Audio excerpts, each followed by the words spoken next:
As the war drags on and sanctions mount against Russia, military analysts are warning about what Russian President Vladimir Putin may do next, saying a cornered beast can be dangerous. Let's bring in ABC News security contributor Colonel Steve Ganyard for more on this. Colonel, this, I think to many of us, is the most terrifying part of this equation. So how much has Ukraine's resistance frustrated Putin, do you think? And do you think that's changed his plans at all? He's had to change his plans, Diane. He had expected a quick 10-day rush to Kyiv to be able to bring down the government, to conquer the whole nation, and that obviously has gone quite wrong. Much of that is due to the incompetence of his military. He was probably also being given some very bad advice. But I think as we look around the battlefield today, the thing that is most concerning is what's not going on the battlefield.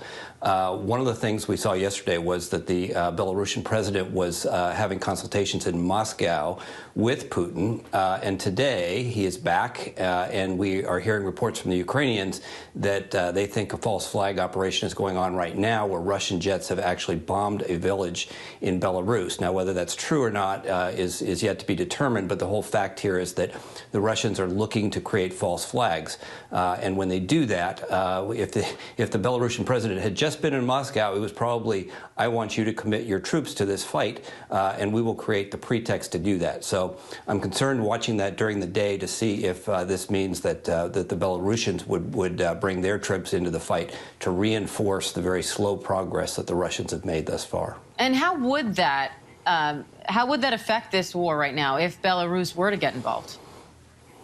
Well, the Russians have committed all of their troops that they had ready. They have no reserves, and they clearly need it because the push to Kyiv has been stalled. It's gone very poorly. That still remains the capital that Putin wants to conquer. So that is now priority number one. And if they can use some Belarusian troops to do that, that's probably helpful to Putin. And he essentially owns Belarus now, which sort of developed when nobody was looking. It's now a vassal state. So whatever he says Belarus needs to do, they will do. But I think there's some other things here we need to think about, Diane, namely, what will these false flag operations lead to? We've been warned all during the week from the White House, from the CIA, DIA, that the Russians are looking for excuses to do things like use chemical weapons or biological weapons.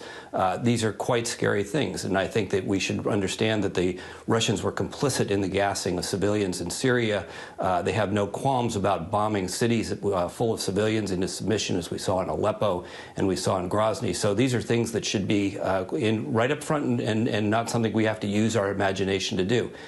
And finally, there's one other thing that we haven't talked about much that we need to. Earlier this week, the head of the CIA and the head of the Defense Intelligence Agency both testified in front of Congress that we need to consider the use of tactical nuclear weapons by the Russians. Why? Because the Russians think that tactical nuclear weapons are a battlefield tool. They are a war-fighting tool. Now, in the United States and the rest of the world, we see them as a strategic deterrent, and we would never think of using them in a tactical sense. But the Russians, in their own war games, use tactical nukes all the time. So if Putin were to say that the calculus on the battlefield right now would be too humiliating to come to a decision to be able to say, okay, this fight is over, he needs to do something, as the CIA director said. He needs to escalate to de-escalate.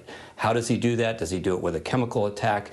Does he do it with some sort of biological attack? Or does he do something by, like, using a tactical low-yield nuclear weapon somewhere in Ukraine and say, surrender or there are more to come?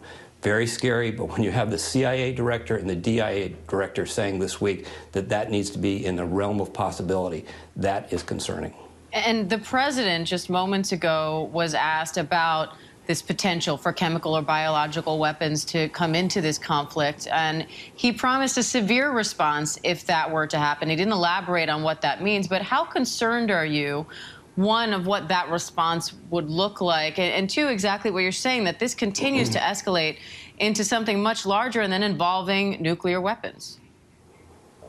Yes, so the president has a tough call here. Remember that previous presidents, President Obama actually went in and struck Syria for using chemical weapons on civilians. So he who says A needs to say B.